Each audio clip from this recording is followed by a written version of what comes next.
La France a réaffirmé jeudi en Côte d'Ivoire son engagement et celui de l'Union européenne à la lutte anti-djihadiste en Afrique.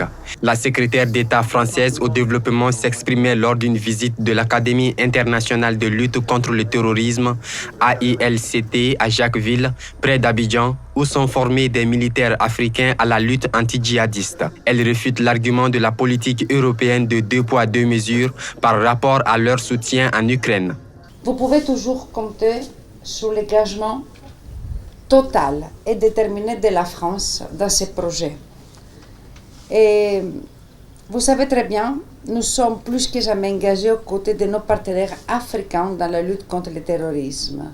Pour nous, Français et Européens, on dit qu'il n'y a pas de point de mesure, comme l'on l'attend parfois avec l'agression russe en Ukraine.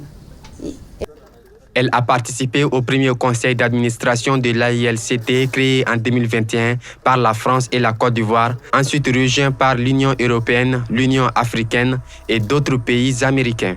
En Afrique de l'Ouest, la Côte d'Ivoire est l'un des derniers partenaires de la France dans la lutte anti-djihadiste depuis le départ des troupes françaises du Mali et du Burkina Faso pour l'inefficacité de sa lutte antiterroriste malgré sa présence au Sahel depuis plus d'une dizaine d'années.